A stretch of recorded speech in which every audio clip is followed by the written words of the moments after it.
let me have your overview over the current state of supply chain ecosystem in India. How do you see it growing ahead or over there?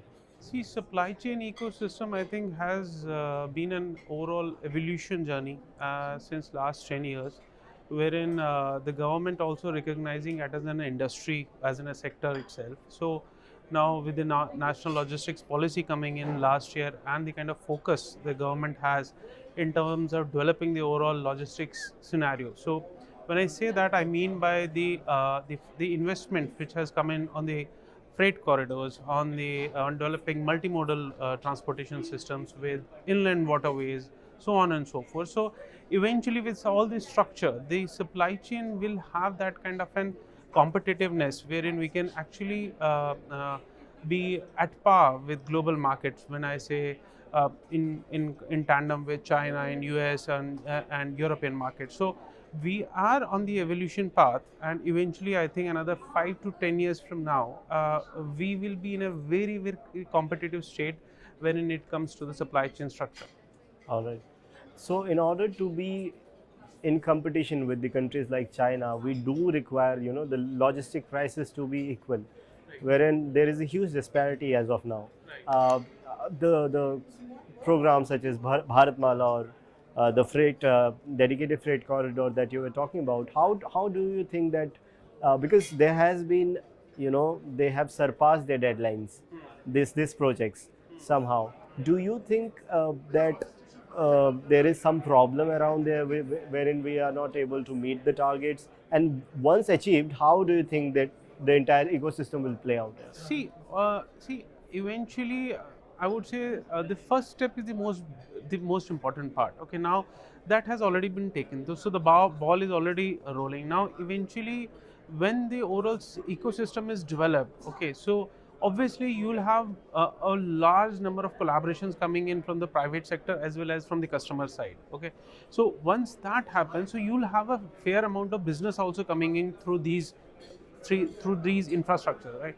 So that would trigger the next level of, I would say, stabilization and continuation in these sectors. So say for example, if I talk about the waterways, okay, although it was never imagined that waterways can be used as a commercial segment, but if you compare the data what the waterways director general has shared in his own direct interview. So from 2014 to 2014-15, it has grown at a pace of 20% CAGR year on year. So that has grown from 30 metric tons to 126 metric tons in 22-23. So people are trusting all these So these systems. are So in terms of eventually, volume. in terms of metric tons, okay, so these are volumes. So it's a good 20% growth year on year from 15 to including the pandemic year. It's a huge number, right? So eventually, the government is also investing to develop waterways for cross-border deliveries to Myanmar, to Bangladesh, to Nepal. So this will help the trade. The customers want such kind of an initiative, and they are already in place, and they can only grow with more and more business coming to these locations, right? And we all know, apart from the commercial aspects, we also have a huge responsibility with respect to our CO2 goals, right? It's not that the government has said it, then it's their responsibility to kind of come and meet. It's the responsibility of each and everyone. So if we opt for all these options, eventually the CO2 footprint will also come down. We'll have a much more, I would say, sustainable environment in coming in place. So not only from the commercial aspect, not only from the logistics aspect, but also from the sustainability factor. So it's the structure is already being there. So now it's only a time wherein the industry also comes in play and the service provider also come in play. Although I may want to, but I need a service provider to deliver that to me, right? And I'm aware of a lot of service providers actually investing in it. So eventually it will come. Okay, let me pick from the waterways part. Uh, we see that nowadays, like recently, we have seen transshipment projects introduced in India, which were not here for a long period of time, and we used to bring the freights from the corridor, Colombo port, and so when India is trying to build that kind of infrastructure to encompass that amount of volume, the CO2 emission or the sustainability part that you were mentioning about, do you think there is enough funding in this sector, especially with respect to the sustainable solution, what all are the government grants, and is there equal participation from the private sector? What's your Yeah, view? I must say, because say okay, see, companies are thinking about it. They are investing in their research to kind of create that kind of an commercial setup to support the customer demand. Okay, now if I talk about, say, as a transportation side, we don't have that much of an EV vehicles in place who can transport more than 1 ton. Okay, we have smaller vehicles in place, but that does not cater to the demand. Okay, we can still go for a last mile delivery from a EV vehicle, but we cannot do a long haul delivery with an EV vehicle, right? We don't have that kind of. So just I think a month back, I witnessed a commercial vehicle on road which was carrying more than 50 passengers, and it was written a trial vehicle, and it was from Tata.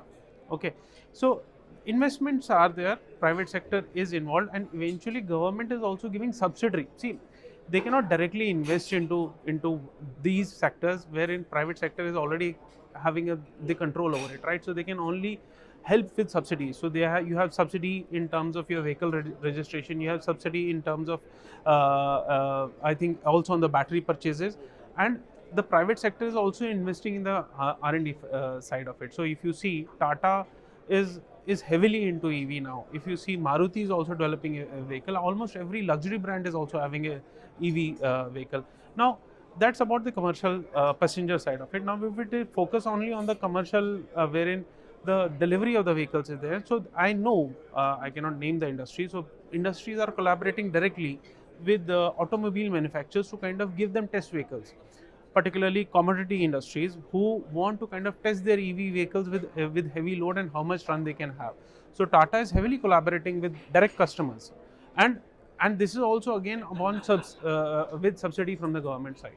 So a lot of work is being done, but see, we do not speak much about it because what happens is it's only possible to kind of talk about in such forums, right? Thanks to Business World for that, and such forums actually help to spread that kind of a knowledge.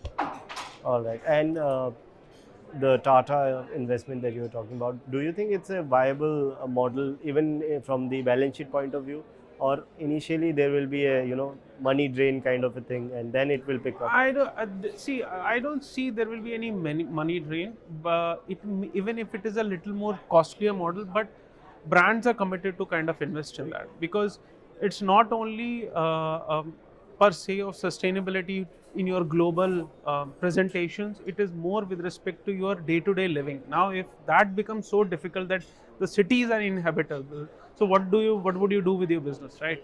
So it is not any fancy word now. It is more like a requirement which we need to be in place in maybe another 3 to 5 years from now.